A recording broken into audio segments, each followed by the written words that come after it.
What's happening, everybody? Welcome back to another episode of Break It Down, the show where we speak to some amazing artists and learn the story behind the creative process that goes into making some incredible songs, videos, projects, and like our guest today, books. Uh, our guest is uh, Matteo Urella. He's an author, photographer, lover of hip hop and martial arts. Matteo, thanks for being with us today. Thanks for having me, brother. If you could let our listeners know a little bit about yourself, what got you into writing and hip hop in general. Yeah, so I grew up out in and outside of Boston, and I've been a fan of hip hop ever since I was maybe 5 years old. I just turned 38 last week, so it's been a long time. It's been a great relationship. And hip hop has given me so much, and so when I started writing, and martial arts has really given me so much. Those are just two subcultures that I grew up admiring and practicing, I suppose, in different forms. And so when I got to a level where I thought I could contribute something to those cultures, I started writing about martial arts and I started writing about hip hop, and I thought that was a better creative expression for me than I used to try to make beats a little bit, and I used to try to write rhymes a little bit, and I never really pursued it too much. I'd like to pick it up again, but I actually just found myself gravitating more towards trying to understand what other folks were doing and what other people's process was behind their scenes. And so the ability to kind of take a journalistic lens, I suppose, to those two subcultures was a really good opportunity for me. And then I just decided to kind of run with it, and not necessarily take I didn't necessarily want to write for anybody else or take kind of stories from anybody else. I just wanted to do what I wanted to do. And that's still how I operate. And so it's been going well because I just have a lot of freedom to kind of pursue the interests that I have creatively in hip hop, and the Wu Tang and Bone Thugs projects. Those were able to just be what I wanted them to be, and so it's been very satisfying. Awesome. That's great.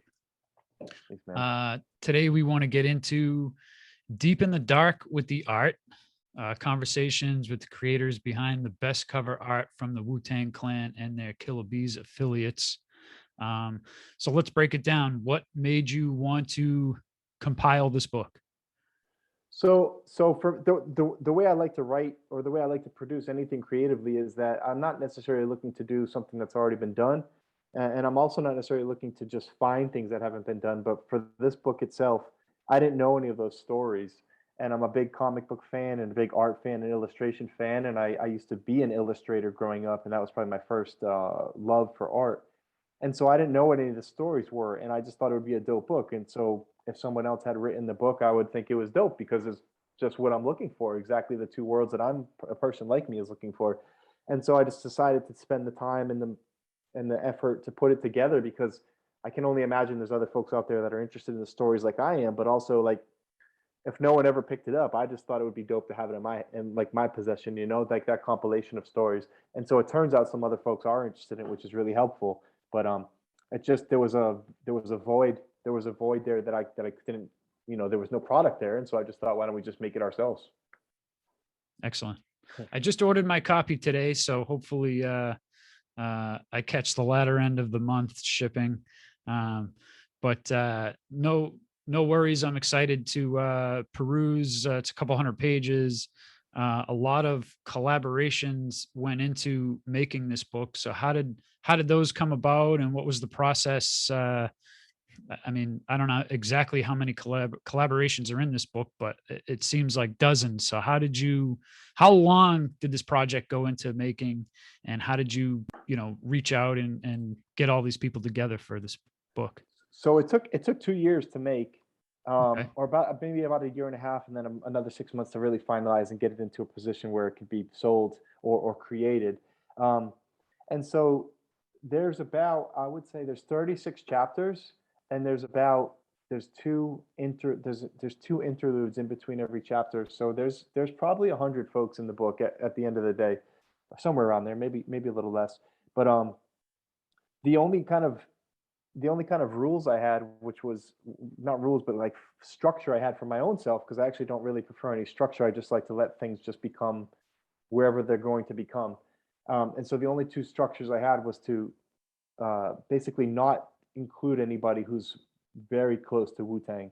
And so some of the closest I got was just folks who collaborated with them, but I really didn't even want that. I just wanted folks outside of their sphere to just in other words, to present this as a standalone project and a gift to Wu-Tang. You know, I've been listening to them since 36 Chambers all the way up to whatever they released literally today, or Hulu, or whatever they're doing currently. I still rock with it. And so I just wanted to give a gift to them and to the culture, to say this is like a gift back to you. I didn't want it to be sanctioned or certified by them. I wanted it strictly alone from that. And so with that in mind, it allowed me to collaborate with folks that were maybe a little bit more unique than just Killer Bees, or just folks who've been on tracks with them. And so what you'll see in the book is you have some academic voices, like professors, some collegiate professors, and I think there's some skateboarders, and there are some MCs, and it probably could have gone on and on, because there's so many folks that are influenced and fans of theirs globally. But you know, obviously, at some point, you kind of have to shut down the creative process and get the project out there. But reaching out to folks was kind of a challenge, because some of these folks had just moved on with their life. They just don't create art anymore, or they don't. I mean, some of the like professors and the interludes there, those they're still doing what they do as a career. They're just a fan of Wu-Tang. But some of the folks who are like the artists, they don't. Some of them are very high level, like Marvel artists, or the Marvel roster. And then some of them, I contacted them like, dude, I don't do that anymore. They're happy to talk about it. They're really happy to talk about it, because they said that was a great time in my life. But they're not in that space. And so to track them down took, in some cases, that took months. I was able to get everybody except this one particular Method Man cover. But it did. That's why it took so long, because it wasn't just me writing a story. It was me collaborating with whatever it was, 100 people, and just waiting on their responses. Or, you know, the only other thing is that I didn't give them any guidance. The only thing is I sent like 4 questions, I think, to say like, what was your process? What materials did you use? And then I just wanted them. I didn't say give me a length or whatever. I just let them go. So you'll see there's a varying length between one page to the next. And then for the people who are doing the interludes, like M. Dot or some other folks who did the interludes, I gave them no direction. I just said, give me some words on like what Wu-Tang means to you, and that you can take that however you want. So some people sent back a page, and then some people sent back a couple sentences, and it's all good. It really works. It really works when you're reading it. It really ebbs and flows without bogging the reader down, I think. Nice. Yeah. Were some of these people that you interviewed, were they happy to get some recognition years later, especially if they've moved on to do other things? Yeah, so I think that's a really good question, and good. That's something I didn't think of going in, but that as it came to be, that is exactly what it was. There's a section in there on Nubian Image, and it happens to be one of my favorite sections in the book. And he was basically like, "Bro, I've moved on. I haven't even thought of these things for a long time." And then he hit me back up when we were done chatting, and he's like, "Bro, you inspired me to get back into it, because I kind of rediscovered my love for it. He got burnt out with the music industry or with the politics, or really whatever it was. And I don't know what he does now, if he does graphic design or any design work, but he had moved on from making like what I think is really high level concept cover arts. And so he was like appreciative to have those discussions. We talked for hours, literally hours, about his creative process. And I think that's why it's one of my more favorite parts of the book, is because he really gave you a good insight of his creative process. And I think some of the other guys who were still doing the work, some of their sections are actually a little bit pared down, and I think that's because they're still really steeped in work. Like Dennis Cowan, who did the Liquid Swords, he's like very busy. You know, he's like still performing at a high level. Chris Bacalo, who's one of the more famous artists in the book, and he's a Marvel guy. He took a while to get back to me, but he checked in like, "Bro, it's coming. I'm just making sure I have the time." And then he sent back like a page and a half or whatever it was, like a lot of text. And so it was really appreciative. And so I tried to just allow people to get their space, because the guys who weren't involved anymore either might need some prodding, or they might really, really want to spend time, remembering how it was. And then some of the other guys who are really kind of cranking out work, give them some space, because I was basically asking them for a favor. And so I couldn't really become a priority there. And I understood that. That's great. It must have been an exploration for you as well. Did it bring up a lot of feelings from, when 36 Chambers came out? Again, you said you're a fan up until today. So what did you go through this whole process from when you first started? And I mean, even up till today, obviously I would imagine you have more appreciation than you did starting this project, which was kind of what you were doing, is to give appreciation. But, how does it make you feel now, knowing that it is a tangible thing that we can all hold and look at and appreciate all these artists? What are some of the feelings and emotions you went through? I think the coolest like realization I had was that, or emotion was, not giving any guidance or any specific requests. What came back was there's some commonalities that you'll see when you get your copy. Is like a lot of folks said they heard 36 Chambers. They're like, dude, what the fuck am I hearing? But I like it. And that's exactly how I felt as a young kid. I was maybe 10 years old, I think, when it came out or so.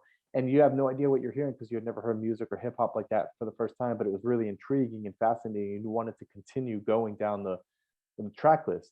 But it was like, for me, it was like there was a haunting and like a menacing element to it, even straight up to the cover art. It was just very, very unique. And a lot of folks in the book share that same sentiment. And a lot of folks, so like if I had to pick, I would say probably It's Yours is my favorite Wu-Tang song, amongst dozens of others, but it's probably my top favorite. And then if you go through the book, a lot of folks quoted that song or they quoted Wu-Tang is Forever. And you just see that there's a group that spans maybe almost 30 years in the music industry, and they're global, they have an iconic presence, and yet some of the same elements touch people across time and space. And it's just really interesting to think that this wasn't like a Boston specific group in a very unique part of time that caught fire and then flamed out or whatever. It's like this is an enduring legacy of guys that currently have a Hulu show, and that they're still going, maybe not as strong, but strong enough that they're still relevant. And to think, what was that genesis? How did they go from where they were to where they are now? And how much did that logo play into it? And how much did RZA guide this? And so it's just very fascinating to see their journey and what the little part that I could impart and that I could contribute through, like what was their creative process like, just down to the cover art, and how much did they care about their presentation and the product. And so it was I would say the emotion was just fascinating. And then that's coming from a guy who's very, very big fan prior to this book, or prior to doing this work.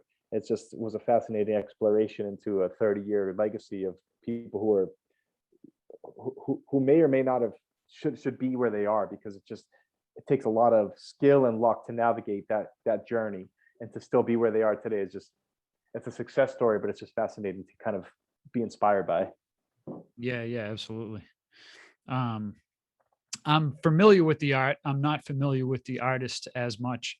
Were there go-to artists necessarily that did multiple covers and designs, or did they kind of keep switching it up so that there was always something new, something fresh? So that's a really good question. That's what another thing I found interesting is you'll see guys like Gift Revolver or Gary Alford. When you read their contributions, you'll see how they kind of became the go-to artist for a couple of different. So like Ninth Prince might have recommended something that RZA then used, and then Gary Alford was working with, I think it was RZA, and then he worked with some other folks. So like you'll see there's a lot of intertwining. And then Nubian Image, to reference him again, he was working with Dreddy Kruger. And so he did a lot of cover art. He did Hellraiser and Master Killer and Black Market Militia and Bronze Nazareth. So you'll see that there's some guys who, once they got on kind of like a roster, they were just commissioned with banging out projects, and you can see the similarities in those projects.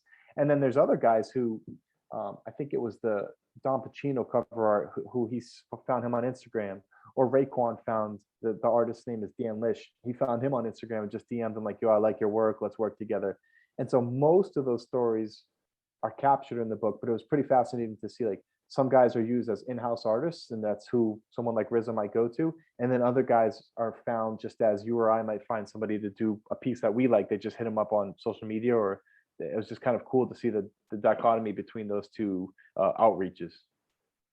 How much artistic freedom did these guys have? Were they given direction? Were they kind of just, hey, the album's called Liquid Swords, what can you come up with that? Do you know how much insight do you have? So a lot of the folks went into that, and they said to encapsulate what they said was, it seemed to be the bigger the record label, the more bureaucracy there was, and the more the red tape, and the more sign-offs to say, okay, we actually don't like this direction, take it another way. But then when you get down to some of the indie releases, it didn't seem like there was complete freedom for the artists. But there did seem to be some insight from the MC or from the musical part of it, to say, this is what I'm thinking, these are the elements that I'm considering, here's where I'd like you to take it. And then the artist comes back with the product, and there's a slight refining or there's some tweaking. But basically, that was how I imagined the scale of the metronome, was like the higher level artists and record labels had a lot of folks that needed to sign off and really approve of what the marketing angle was. And some of the indie artists, they either created sketches of their own and passed them off and then had somebody refine them, or they just gave some ideas to some folks that they wanted to work with. And it was cool because I think there's on both sides of the scale, there's quality work and interesting work. So I don't think either one of those approaches was wrong. It's just interesting to see like where the resources went, and with those resources comes a lot of, obviously, like we said, bureaucracy. So it's cool to see like the metronome of those two. Yeah, that's awesome. And we only see the finished product, so we don't know what other designs there might have been. Or, I mean, maybe that's another book for another time. But yeah, I was just curious to see if you had had any insight into that. We talked about your journey and what you felt going through this. Was there anything that kind of blew you away, or you had no idea knowledge wise when you were, maybe about an album cover or a conversation, or maybe, just something about Wu-Tang that you had no idea or kind of blew you away when you were, interviewing and talking with all these people? So I think the best thing, it's somewhat relative to the book, but when I interviewed Raekwon for like just a side project, and then I interviewed Master Killer for a side project, and I shared this story last night actually at the Q&A panel we did. And so these guys, I think they said something like their handlers were like, "Hey, bro, you got 10 minutes." And so I sat down with Raekwon after a show, and I sat down with Master Killer before his show, and they gave me 10 minutes, and nobody was rushing me along, but it was pretty obvious, like, get your questions out.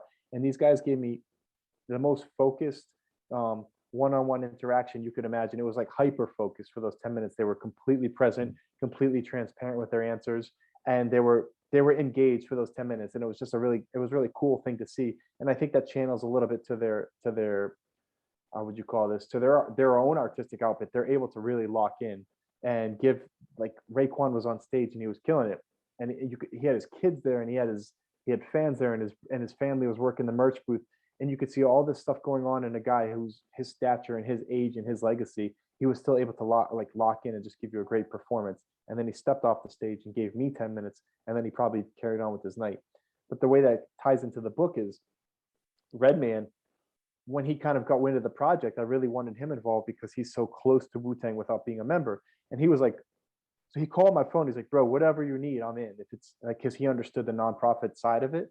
And so he was like, "Whether you want me to write something, if you want to do it on the phone, if you want to come see me in person, like whatever you need, I'm in. Just let me know what you need." And so when I reflected on my Raekwon experience and my Master Killer experience, and Heaven Raised, I interviewed Heaven Raised and Bronze Nazareth, and all these guys up into Redman, who to me is one of the best of all time and someone who I've been rocking with 20 plus years. You realize that, like, there I don't know if this goes across the industry, but at least those four individuals are some of the most down to earth, cool people I've ever worked with. And I don't think they see themselves as someone like you or me might see them. Like, so Redman doesn't see himself as Redman. And Raekwon's not this like iconic legend who's so good with his talent. He's he's one of the best of all time, but he doesn't carry himself like that at all. He carried himself like a very genuine person who was giving some time of his to somebody who wanted to talk to him. And he was appreciative, and he thanked me. And this guy's probably been interviewed a million times, like literally a million times. And he was appreciative of me to ask him the questions. And so talking to some of the Wu-Tang members and talking to Redman and some of the other contributors, I just got a real sense that at least the folks that I talked to were just very genuine people. And it was really gratifying to see that, because the project that I did was just straight out of love, and a lot of the projects they do was just out of love. And to see that mutual kind of understanding, that there was no transactional relationship there, it was just very genuine people. So I was really kind of happy to see that. That's great. It's good to hear too. I'm sure it speaks to their longevity in the game. Sometimes you wonder about artists that came and went, and was it them? Was it their label? Was it their management? Some of them will never know, but I think everyone you just said, Raekwon, Master Killer, Redman, I'm sure their personalities is what drives them in this industry. We know the industry, so it's difficult. And if you're a diva or have a bad personality, that could be bad news for you. So it's good to hear that. How was it getting a phone call from Redman? Well, it's surreal. It's surreal, because at that point you're just, I think I was on the phone with my homie, and I was like, "Yo, I gotta let you go," or something. I hung up, and it's like, but then it quickly is not surreal anymore, because he's a very down to earth person. So it's like, he's not calling you with an agenda. He's not calling you as Redman. He's calling you like, "What's up, bro?" It's just like very casual. And so I had seen Method Man once he was doing like a benefit concert at a hotel that I used to go to down in South Florida actually. And there was like 50 people in the room and he was like the coolest guy. He was just like a very cool, like he was like having fun with the people and he was just raising money or whatever. And he was just kind of kept it real. And then I got to meet Inspector Deck one time and he was asking me about Boston. He was telling me about Czarface and it was just like this ongoing thing where none of these guys, they made it not surreal really quickly, or they made it not about who they were on the mic really quickly because they were just like guys who really worked hard at what they do and they work really hard at keeping it going. And that's all it is. It wasn't, there was no, there's no in between. They're just hardworking guys who happen to be very, very skilled at what they do. And like, that's, once you kind of understand that, you're like, it kind of takes away the facade of a celebrity. You're like, oh yeah, I can see you as a person. Yeah, yeah. Awesome. So speak about the nonprofit that all the proceeds go to on this book. I definitely want to make sure we touch on that. Well, I appreciate it. Yeah, bro. So basically I used to work, it's called More Than Words. It's in the south end of Boston. And what they do is so they have a bookstore, they have an online and a physical retail space. It's a bookstore and it's staffed with at-risk youth of Boston or Boston youth who might need a job training, or they might be in the court system, they might be in the homeless system or the foster system, might be dropouts of high school. And so what this nonprofit does is gives them real on-the-job training. And it kind of happens to be a bookstore. I would be giving the profits to them no matter what, but it's cool that it's a bookstore. And so they give them on-the-job training and life skills, and they try to maybe re-enroll them in school, and they check in on them when they graduate through this More Than Words program. And there's an enduring help there. And so I worked at this nonprofit for about a year, several years ago, and it impacted my life so much, not just working there, but kind of recognizing myself and the youth and realizing there was only a couple of decisions that I made differently in my life, or else I would have been in their situations, and how fortunate I was to just be one or two steps away from that. And so I always wanted to make sure I did something to give back to them if I could. I didn't have the book in mind at the time, but if I could continue working with them in some way. And so when the idea for the book came out, it was kind of a twofold success story, whereas all the profits go to them, and that's awesome just as it is. But it also allowed a lot of freedom in the book from a clearance point of view, because I told everybody who was in the book, like, there's no money being made off of this. This is strictly uh, it's strictly a work of love. I'm going to put all the money into it to make it. I'm going to take the time to do it right. I'm going to make sure I clear everything with you to make sure it's in a positive light. And then at the end of the day, all the money is going to be given away.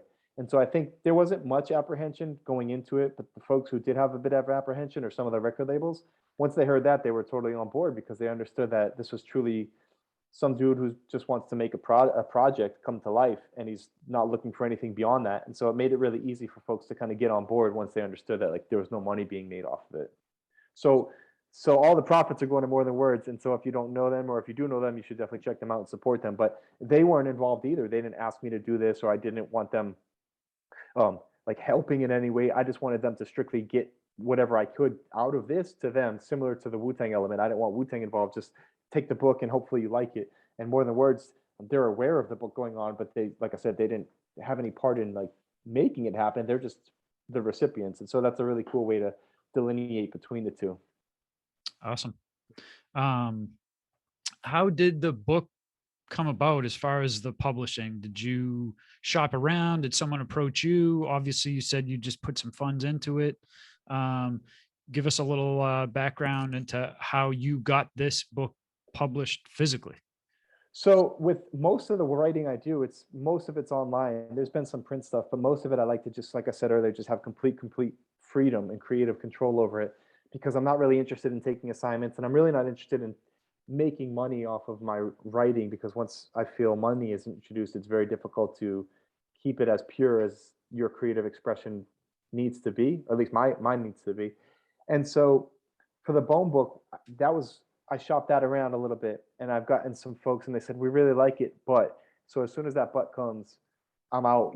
I think it was Kanye said one time something along the lines of, he doesn't compromise his art, or he doesn't compromise his discussion around his art. It is what it is, and he'll compromise other discussions, but his art is what it is. And so, I look up to him in a lot of artistic senses. And so when you think of that, I wasn't asking for a partner in the book to be to go, like, the product was already done. So either you're on board or you're not, and it's totally fine if you're off, if you're not interested. But I wasn't looking for someone to like refine it, and that's maybe bullheaded of me or stubborn, and maybe that won't get me very far. But it's just, I believe in the projects that I'm doing, and I believe in seeing them through. And once they exist as they do, that's what they are. And so when I had that experience with the Bone Book, I didn't even want to shop the Wu-Tang book around, partly because I didn't want the idea to get around there, and also because I wanted to make sure that beyond the creative control, I wanted to make sure we controlled the profits part of it, because I wanted to uh, ensure that all of those profits are going to be donated. And I wanted to ensure that just on the fact of itself, but I also wanted to make sure I didn't go back on my word to anybody, or have somebody misunderstand. And well, now the book's going through this publishing. So what we did was we just put in, my brother and I, who's my business partner, we just opened up a publishing company. We started an LLC so we could get it out there. And then we did like tons and tons of research on what's the best avenue to get the book in the major distribution, and what's the biggest distributor, and how do you get on Amazon versus Amazon publishing on its own.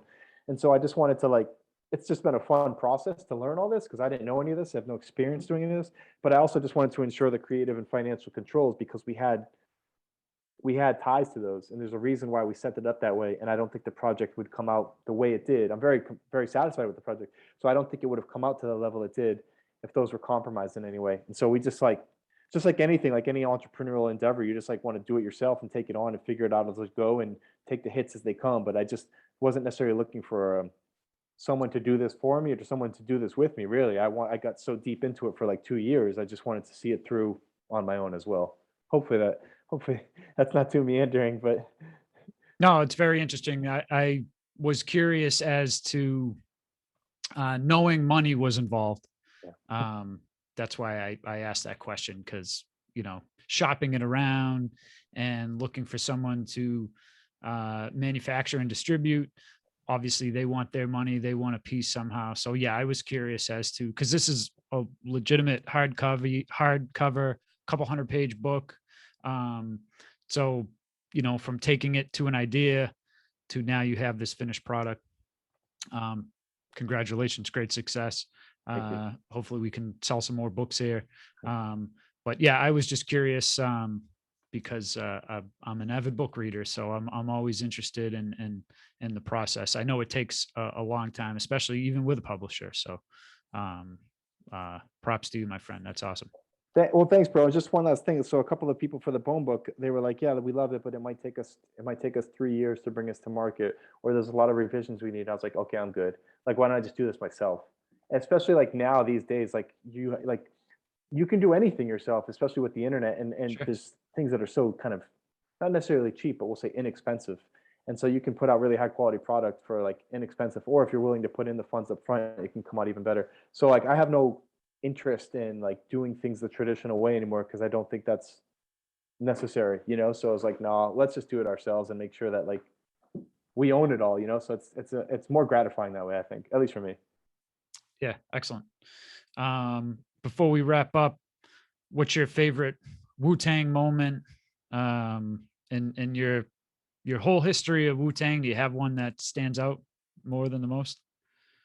Um, that's a, that's a really great question too. Um, I don't know. I never thought of that. That's a great question. I suppose the book. Because I think it's a gift to them, and because I think it's completely standalone from any ties to anything, or any financial ties, or any creative ties. It's just a standalone product, and you know, I would like to do this again and again and again. But if this is the only one, it's really cool to be able to have a tangible project to give to somebody who I feel has given me so much. So I think creating the book has been my most favorite Wu Tang moment. And then maybe aside from that, I can literally see it in my grandmother's basement, listening to 36 Chambers on cassette for the first time, and just being fucking shocked of what I was hearing, and never and being so glued to that curiosity. I didn't hear that same curiosity in hip hop as I was growing up. It was very easy to understand what I was listening to, and I loved it. But I didn't hear that same, or I didn't feel that same kind of curiosity, and so I can still go back to that little kid. So I'd say the first time I heard them was my favorite moment.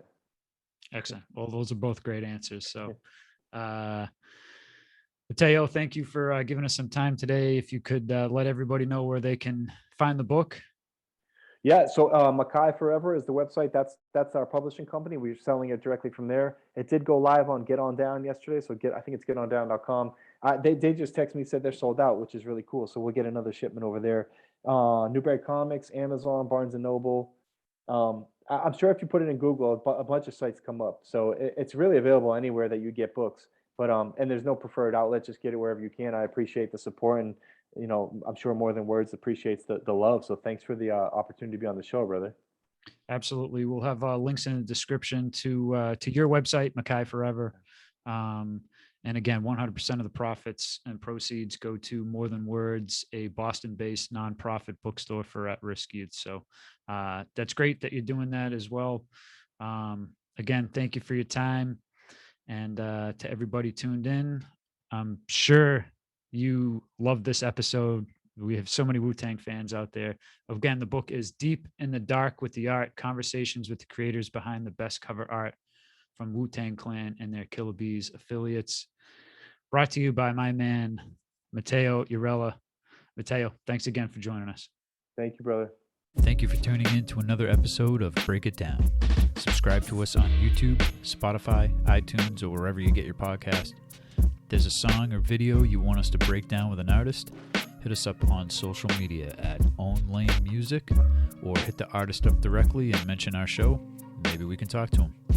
That's it, everyone. Peace out.